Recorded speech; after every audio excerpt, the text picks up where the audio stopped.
பிரபஞ்சத்திற்கும் எனது அருமை தாய் தந்தையருக்கும் என் உள்ளம் கனிந்த ஆன்மீக அன்பர்கள் அனைவர்களுக்கும் என் வணக்கத்தையும் வாழ்த்துக்களையும் தெரிவித்துக்கொண்டு இன்ற மாதம் சரிங்களா, இன்றைய தேதியில் என்ன பார்க்க போகிறோம் அப்படின்னு பார்த்தீங்கன்னா ஆவணி மாதம் சரிங்களா. ஆவணி மாதத்துக்குரிய ஒரு சிறப்பான தருணங்கள் நிகழ்ச்சிகள் என்னென்ன இருக்குது, 12 ராசிக்காரர்களுக்கு என்ன விதமான பலன்கள் இருக்க போகுது அப்படின்றத இந்த வாட்டி நம்ம பார்க்க போகிறோம் இந்த மாதம் சரிங்களா.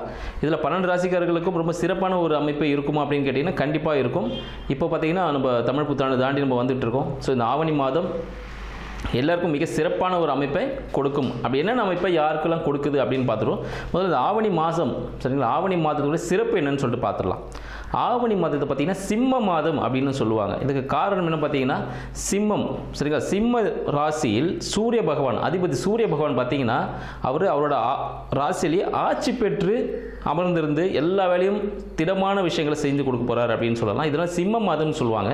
இந்த மாதத்துலாம் பார்த்தீங்கன்னா நமது மகாவிஷ்ணு அவர் என்ன பண்ணுறாரு, இந்த உலகத்தையே அளக்கிறதுக்கு ஒரு சின்ன குட்டை வடிவ பையனாக இருந்து இந்த உலகத்தையே தன் காலடியில் அளக்கக்கூடிய நிகழ்ச்சி அப்படின்னு பார்த்தா திருவோணம் நட்சத்திரம், ஆவணி மாதம் திருவோணம் நட்சத்திரத்தில் இந்த நிகழ்ச்சி நடக்குது சரிங்களா. அந்த தினத்தில் தான் அவர் பிறந்திருந்தார்.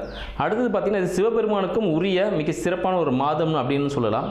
அதுவும் பார்த்திங்கன்னா இன்னொன்று நம்ம கிருஷ்ண பரமாத்மா அஷ்டமி திதியில், ஆவணி மாதத்தில் அஷ்டமி திதியில் தான் பிறந்திருக்கிறாரு.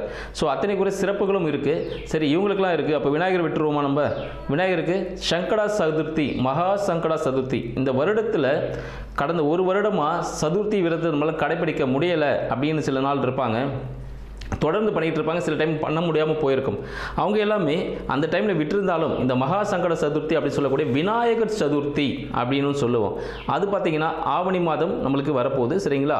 அதில் நம்ம ஆகஸ்ட் 27 அப்படின்னு சொல்லலாம் ஆங்கிலத்தில். ஸோ அந்த தேதிக்கு வரக்கூடிய சதுர்த்தி விரதம் சரிங்களா, மகா சங்கட சதுர்த்தி விநாயகர் சதுர்த்தின்னு சொல்லுவோம்.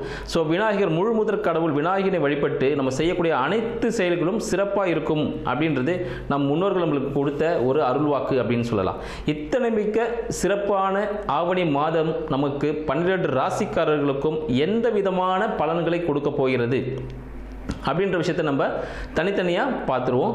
இதில் யாருக்கெல்லாம் சிறப்பாக இருக்குது, என்னென்ன முன்னெச்சரிக்கை நடவடிக்கைகள் யாரெல்லாம் எடுத்துக்கணும், யாருக்கெல்லாம் தனவரவுகள் அதிகமாக இருக்குது அப்படின்ற விஷயத்தையும் நம்ம தெளிவாக பார்க்க போகிறோம். மகர ராசி அன்பர்களுக்கு அடியேனின் வணக்கம்.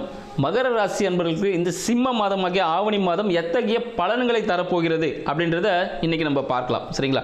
மகர ராசி மிகவும் சாந்தமான ராசி அப்படின்னு சொல்லலாம். இவங்க எதையும் விட்டு கொடுக்கக்கூடிய மனப்பான்மை உடையவர்கள் இந்த மகர ராசி அப்படின்னு சொல்லலாம். பல திறமைகளுக்கு அதிபதியும் இவர்களே சரிங்களா. எதுவாக இருந்தாலும் பார்த்தீங்கன்னா இவங்களுக்கு வேணும்னா சில விஷயத்தை செய்வாங்க, வேண்டானா அவங்கள உடனே கட் பண்ணிடுவாங்க. இந்த விஷயங்கள்லாம் இதில் ரொம்ப உன்னிப்பாக எதுவும் தேவையில்லாமல் சில நட்புகளை இவங்க களைய மாட்டாங்க. எதாக இருந்தாலும் பொறுமையாக வெயிட் பண்ணி பார்த்து கடைசி நேரம் வரைக்கும் இருந்துட்டு அதுக்கப்புறமா தான் வேண்டாம் அப்படின்னு முடிவெடுக்கக்கூடிய ஒரு பொறுமைசாலி யாருன்னு பார்த்தீங்கன்னா இந்த மகர ராசி அன்பர்கள் சொல்லலாம். இந்த மகர ராசி அன்பர்களுக்கு இந்த ஆவணி மாதமாகி சிம்ம மாதம் எப்படி இருக்க போகிறது அப்படின்றத பார்ப்போம். இந்த மகர ராசி அன்பர்கள் எப்போதும் ஒரு புதிய முயற்சியில் ஈடுபடக்கூடிய தருணமாக இந்த ஆவணி மாதம் விளங்குகிறது சரிங்களா. இந்த மாதத்தில் இவர் என்ன பண்ணுவார், புதுசாக ஏதாவது முயற்சி பண்ணுவார். என்ன முயற்சி பண்ணுவார், அப்பாவுக்கு ஏதாவது விஷயங்கள் செய்யலாம், இல்லை இவருக்கு பிடிச்ச சரிங்களா இவர் விரும்பக்கூடிய இஷ்ட தெய்வங்கள் கோவில்கள் தரிசிக்க செல்லலாம் அப்படின்னு சில விஷயங்கள் இருப்பார். இல்லைன்னு பார்த்தீங்கன்னா தம்பி சம்மந்தப்பட்ட விஷயங்கள், தம்பிக்கு ஏதாவது செய்யலாம், தங்கச்சிக்கு ஏதாவது செய்யலாம், இல்லை அவங்களுக்கு ஏதாவது முயற்சி பண்ணி அவங்க ஒரு வாழ்க்கையில் நல்லபடியாக கொண்டு வருவோம் அப்படின்னு சொல்லிட்டு. அப்படி இல்லை கம்யூனிகேஷன் துறையில் சரிங்களா, கம்யூனிகேஷனில் ஏதாவது ஒரு சாதனை செய்வோம்னு சொல்லிட்டு அந்த விதமான ஒரு முயற்சியில் இருக்கக்கூடிய ஒரு காலகட்டமாக இந்த ஆவணி மாதம் அமைய போகுதுன்னு சொல்லலாம். சரி, இவருக்கு படிப்பு எப்படி இருக்கும், குடும்ப சூழ்நிலை எப்படி இருக்கும் அப்படின்னு பார்த்தீங்கன்னா படிப்பு மிக ஒரு மந்தமான நிலையை கொடுக்கும்னு சொல்லலாம். அந்தளவுக்கு ரொம்ப மந்தமாக இருக்காது, ஓரளவுக்கு ஆவரேஜ் ஸ்டூடெண்ட்டாக இருப்பாங்க. ஆனால் இந்த ஆவணி மாதம் அவங்களை எதுவும் போயிட்டு நம்ம தொல்லை பண்ண வேண்டாம், நார்மலாக பிக்கப் ஆகிடுவாங்க, ஒன்றும் பிரச்சனைகள் இல்லை சரிங்களா. அடுத்து பார்த்தீங்கன்னா வருமானம் எப்படி இருக்கும் அப்படின்னு சொல்லிட்டு பார்த்தோன்னா வருமானம் நன்றாக வரக்கூடிய ஒரு காலகட்டம் அப்படின்னு சொல்லலாம். சரி வக்ர நிலையில் இருக்கார். ஸோ சனீஸ்வர பகவான் திரும்பி வக்ர நிவர்த்தி ஆகும்போது பணம் நல்ல முறையில் நல்ல இன்கம் உங்களுக்கு வரும்னு தெளிவாக நம்ம சொல்லிக்கலாம். அடுத்து இவங்களுக்கு வீடு வண்டி வாகனம் சார்ந்த விஷயங்கள் எப்படி இருப்பதா மிக அனுகூலமான ஒரு நிலையை கொடுக்கும். வீடு வண்டி வாகனங்கள் இவங்களுக்கு பாக்கியமாகவே இருக்குது. இவங்க தந்தையை தினமும் ஏதாவது ஒரு பொருள் வாங்கி கொடுத்து அவரை சந்தோஷப்படுத்தினாலே இவங்களுக்கு ஒரு பாசிட்டிவான விஷயம் நடக்கும். மற்றவங்களாவது இந்த கோயிலுக்கு போகணும் பண்ணணும் அப்படின்லாம் இருக்குது. ஆனால் இவங்களுக்கு அது மாதிரி விஷயங்களே இல்லை. இவங்க ஒன்றுமே இல்லை. அவங்க வீட்டில் தந்தை இருக்காருன்னா அவருக்கு சின்ன ஒரு கிஃப்ட் வாங்கி கொடுத்தாலே இவங்களுக்கு என்ன நடக்கும், ஒரு பாசிட்டிவான ஒரு விஷயம் இவங்களுக்கு கிடைக்கக்கூடிய ஒரு காலகட்டமாக இருக்கிறது. தந்தை இல்லை அப்படின்னா தந்தையை யாரை நினைக்கிறோமோ சரிங்களா, அவருக்கு அந்த விஷயங்களை செஞ்சு கொடுக்கறது மூலமா இவங்க அவங்க விஷயத்தை சாதிக்கலாம் அப்படின்னு சொல்லலாம். இன்றைக்கி திருமண காலத்திற்காக காத்து கொண்டிருக்கும் மகர ராசி அன்பர்கள் சரிங்களா, திருமணத்துக்கு காத்துக்கொண்டு மகர ராசி அன்பர்களுக்கு காதல் திருமணம் ஏற்படுவதற்கான வாய்ப்புகள் உண்டு சரிங்களா. காதலிக்க பெண்கள் முன் வருவார்கள், ஆண்களும் முன் வருவார்கள். யாராவது ஒருத்தர் வந்து ப்ரப்போஸ் பண்ணக்கூடிய காலகட்டமாக இந்த மகர ராசி அன்பர்களுக்கு இந்த சிம்ம மாதம் விளங்குகிறது. நிறைய லவ் ப்ரப்போசல்ஸ் வரதுக்கான வாய்ப்புகள் உண்டு. காதல் திருமணங்கள் அதிகமாக நடக்கக்கூடிய ஒரு தருணமாக இந்த ஆவணி மாதம் திகழ்கிறது மகர ராசி அன்பர்களுக்கு. அதனால் பார்த்தீங்கன்னா உங்களுக்கு விருப்பம் இருந்துச்சுன்னா கல்யாணத்துக்கு வெயிட் பண்ணிருக்கோங்க, கல்யாணம் பண்ணிக்கோங்க. ஒரு நல்ல விஷயமே நல்லபடியாகவே திருமணம் நடக்கும் அப்படின்னு சொல்லிக்கலாம். இல்லை நீங்கள் ஒரு பிஸ்னஸ் பண்ண போகிறீங்க, நீங்கள் கூட்டு ஜாயின் பண்ணி ஒரு ஃப்ரெண்ட்ஸ் கூடவே ஏற்கனவே ஃபேமிலியோடு சேர்ந்து நீங்கள் ஒரு ஜாயின்ட் பிஸ்னஸ் பண்ண போகிறீங்க அப்படின்னு பார்த்தீங்கன்னா அதுவும் உங்களுக்கு லாபகரமானதாகவே இருக்கும். நீங்கள் என்ன சொல்கிறீங்களோ அதுதான் அவங்க கேட்டு செய்வாங்க. ஸோ அந்தளவுக்கு ஒரு பாசிட்டிவான விஷயமும் அது வந்து நடக்கக்கூடிய ஒரு விஷயமாக இந்த மகர ராசிக்கு இந்த ஆவணி மாதம் அமைய போகுதுன்னு சொல்லலாம். தாயின் உடல்நிலை எப்படி இருக்குன்னு பார்த்தீங்கன்னா தாயின் உடல்நிலை சீராகும். இன்கேஸ் மகர ராசி அன்பருக்கு இதுக்கு முன்னாடி பார்த்தீங்கன்னா அவங்க அம்மாவுக்கு சரியா உடல் உபாதைகள் இருந்திருக்கும். அதெல்லாம் பார்த்தீங்கன்னா இப்போ சரியாகக்கூடிய ஒரு காலகட்டமாக இருக்குது. மருத்துவ உதவியுடன் சரியாகக்கூடிய ஒரு காலகட்டம் அப்படின்னு சொல்லலாம். தந்தைக்கு எப்படி இருக்கும் பார்த்தீங்கன்னா தந்தைக்கும் மகர ராசி அன்பர்களுக்கும் சிறிய முரண்பாடுகள் ஏற்படுவதற்கான சிறிய வாய்ப்புகள் உண்டு சரிங்களா. தந்தை கூட பார்த்தீங்கன்னா சின்ன சின்ன சண்டைகள் வரதுக்கான வாய்ப்பாடுகள் உண்டு.